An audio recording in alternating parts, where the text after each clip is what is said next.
Hello again.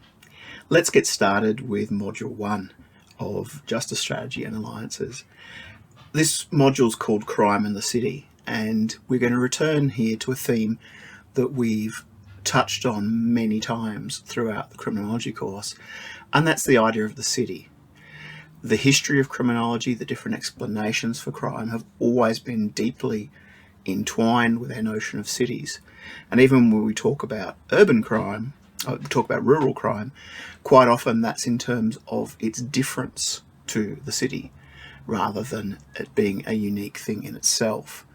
So the city has a very important imaginary position, and if in criminology, and if we look back to someone like Robert Merton, who you studied probably a few times along the way, one of the interesting things about him was that he didn't see the city as a bad thing. He grew up in a he called New York a benign slum. I think it might have been Chicago, but I should check these things. Anyway, he grew up in a major American urban center in the 1920s, and it was a poor area, but he saw the positive aspects of this poor but diverse, very strong community. And his theories around criminology were really informed by that, whereas previous sociological criminologists were very much, they came from small towns, they came from the Midwest, they saw the city as a threatening space.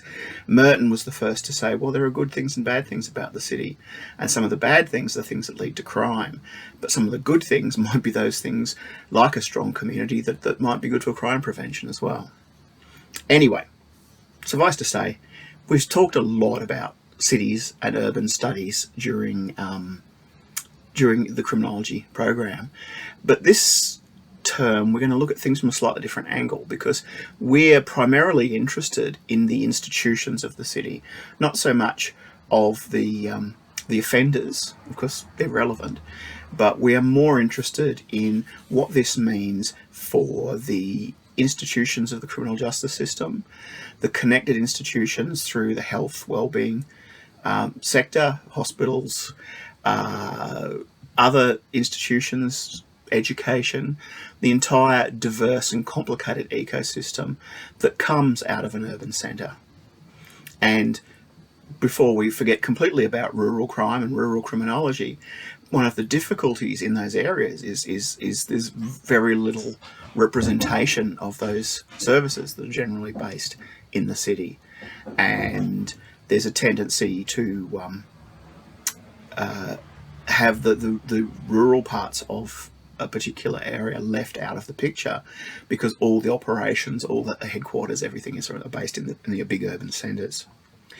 All right, so instead of necessarily looking at this as we often do in terms of what it is about the city that causes crime, we're looking more from the perspective of what is it that enables these networks of institutions to work and to work effectively, or when they don't work effectively, what is it that causes that to occur. And this is the basis of the study that we are about to undergo in terms of strategy. That strategy is an important part of what makes a difference.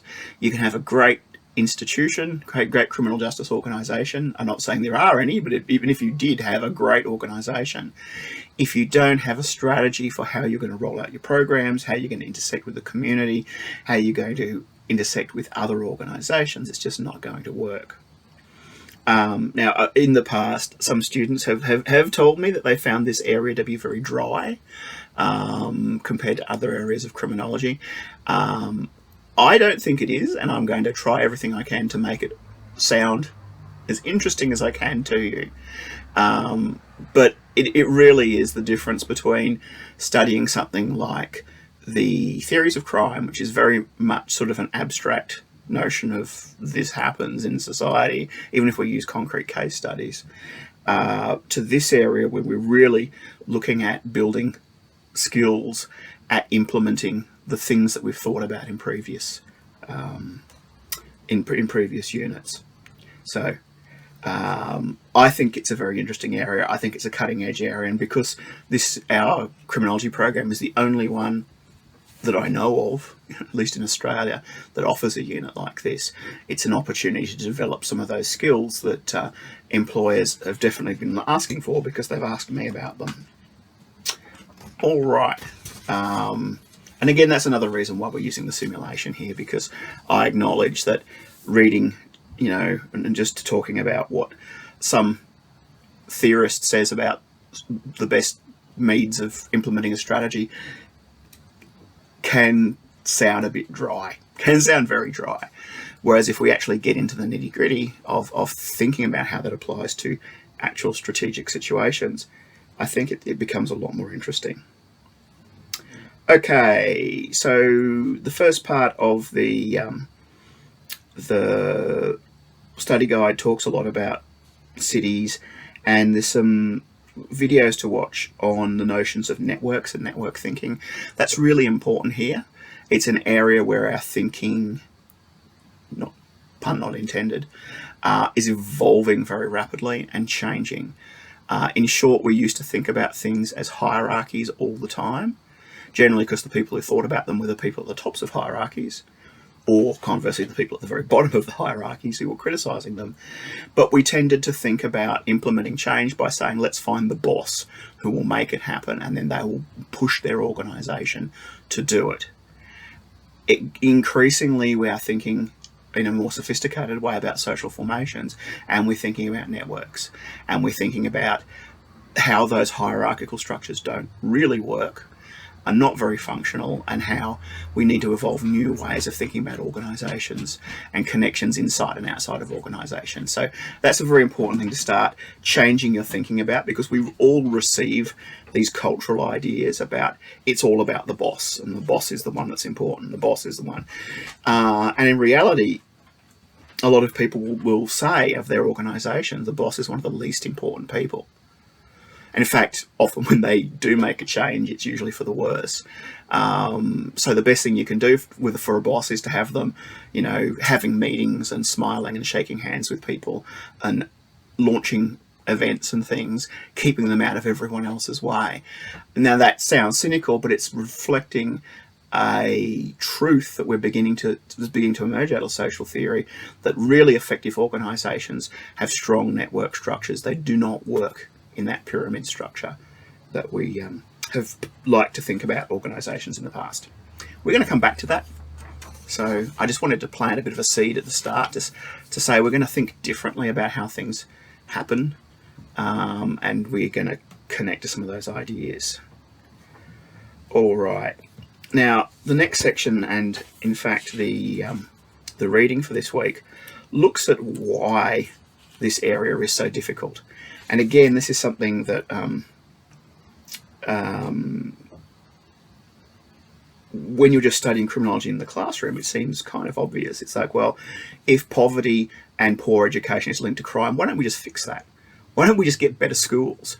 Why don't we just pay teachers more, and then get better teachers or get better organisations around teaching? It's, we all know it's not that simple, but it also seems simpler than it is out of context. So what we've got to actually grapple with what are those systemic dysfunctions in our society that stop us coming to solutions, when sometimes we can see in front of us that there is a very obvious answer to a problem. We can see people who are doing the right thing and getting good results. We can see, improvements to the schooling system in an area that's changing the life paths of graduates. So why is it so hard to implement those things on a bigger scale? So we talk about that a little bit in the notes. And again, this is laying the foundations for what comes later, and thinking more specifically about what are the things that a criminologist does. You're unlikely to end up in a job with a title criminologist, but you're likely to end up in a job that involves social problems and the need to actually create and implement programs, review programs, prototype them and change them, all that design thinking stuff we talked about right at the beginning of your course. So these are becoming more and more urgent things to think about, and to move beyond this idea of, well, it must be because of corruption, or it must be because people are stupid. What can we do if we start thinking in a more sophisticated way about systemic problems? Now, the reading for this week looks at the notion of a death of a city and the sorts of deaths that come around. And there's two examples that are used there of two American cities, both of which have managed to avoid being annihilated, but only just. And if we want to look at another city that hasn't, Gary, Indiana, is an example of a city that was once almost a twin city to Chicago, and it's now gone. It's just a desolate wreck where there was once a city. And throughout the 20th century, we didn't see a lot of this. I mean, we saw cities wiped out by wars and rebuilt, but the idea that a city could actually just die, particularly in the most wealthy nation in the entire planet, just seemed to be an impossibility. But of late, we've had to contend with some of those ideas and to think about, well, when you start seeing the warning signs of a city being on the downslide, or a town being on that downslide, what can you do about it? And that's going to be a major theme throughout this unit and throughout the simulation that we're going to use. And you probably know of lots of cities and towns around Australia. There might be one that's nearby you that's facing the same kind of problems, the same kind of crises. We have diverse sources of those crises, but a lot of them are economic. I'm in Melbourne, and Geelong is a nearby town, blue-collar town, based around manufacturing, and all the car plants pulled out and basically just pulled the resources and energy out of the town. And it's quite horrible what's happened there. Newcastle in New South Wales has been through that and seems to have been on the upswing, seems to have actually been able to come back from that downward slide. So while the examples we use in the in that reading are very much American, very much about particular American situations, it's by no means uniquely an American problem. And even if we don't have any Australian towns turn into ghost towns the same way that Gary, Indiana has, and plenty of small towns have, we do have to be conscious of those sorts of factors, and that point at which there seems to be kind of a death spiral, that one more disaster, one more economic blow, one more piece of corruption may push the well-being of that town over the edge. So on that sort of happy and cheerful note, that's the stakes we're looking at this term.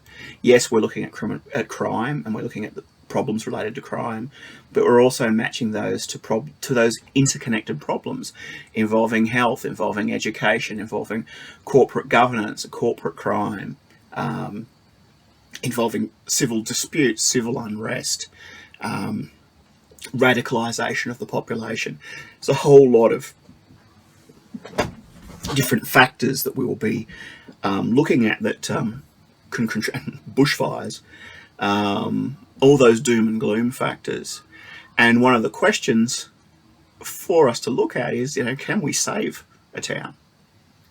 And we ran the simulation last year, and the students managed to do it. The town was not unscathed by the end of the term, but they did manage to save the town from its imminent threat. So at least in the simulation space, it is possible. And I know a lot of you are located away from the urban centres, and one of the things we do sort of discuss here too is that urban-rural difference, and how that impacts. So the model town we're using for this simulation, it's a made-up town, but it's a small town. It's something of the size of your Newcastles or Geelongs or Bundabergs, Rockhamptons, those small to medium size, probably not as big as Rockhampton, but those medium to small size towns that are particularly vulnerable. Okay, let me check if there's anything else I wanted to bring up. Only to reinforce what we're talking about, that reading, particularly if you haven't studied one of these units before, we don't give you a guide to the reading each week. It's there for you to read.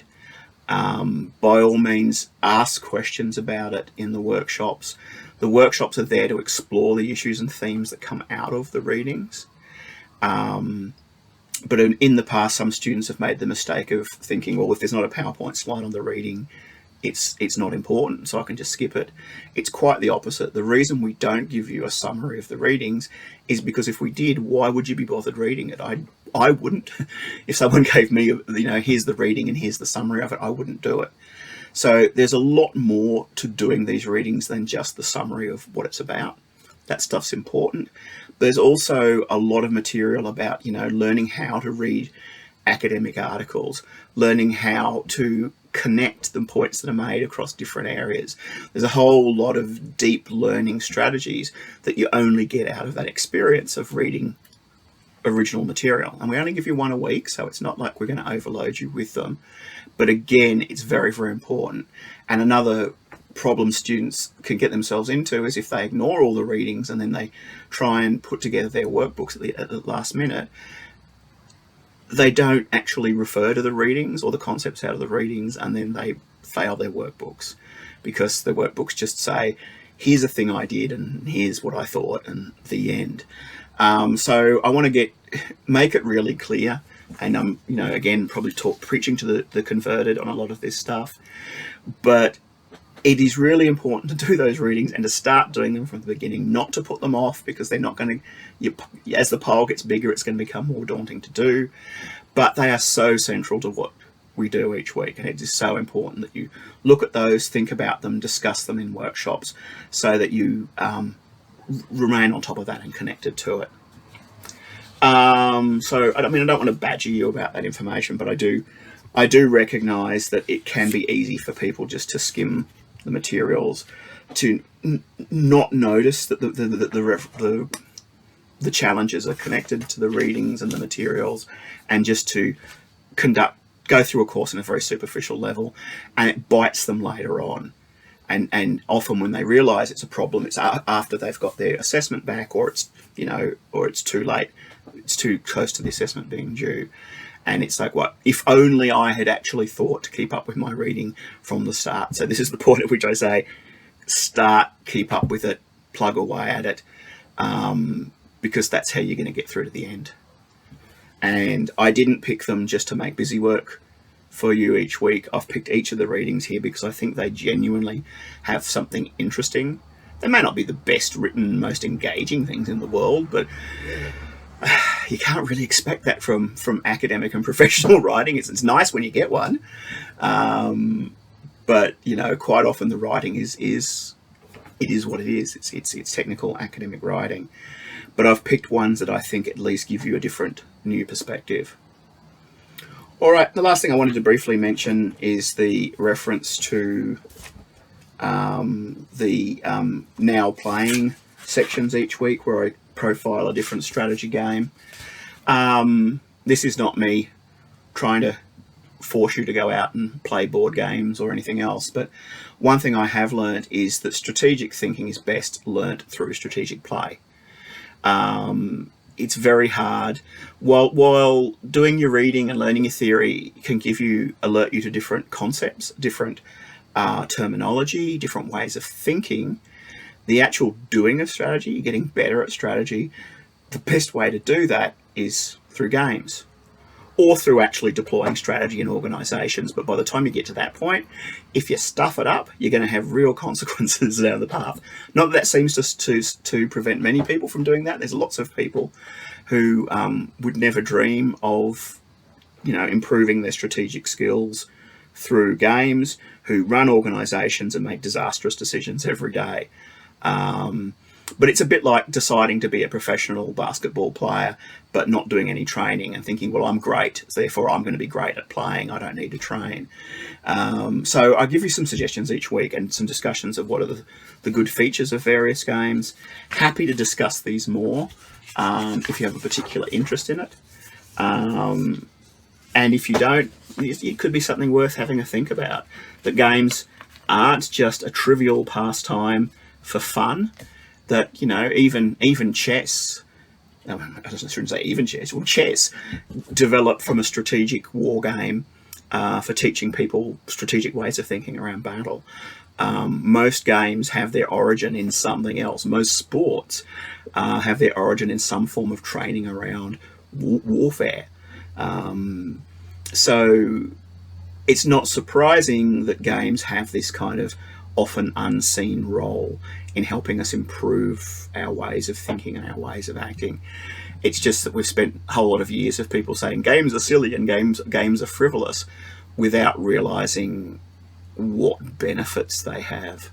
And that's changing. We're beginning to change our thinking and begin to embrace those ideas more. And here I just want to give you some examples and ideas of things I've curated, of things that I think that you could enjoy, many of which have app versions, so you can get into them fairly cheaply through an app, but that do develop those ways of thinking in a way that we can't really do in the classroom all that well. Anyway, I've rambled on for 20 minutes now. I will see you in class this week, and we'll attempt to get on top of the I will get on top of these videos more quickly, so you have them further ahead of time. All right, see you later.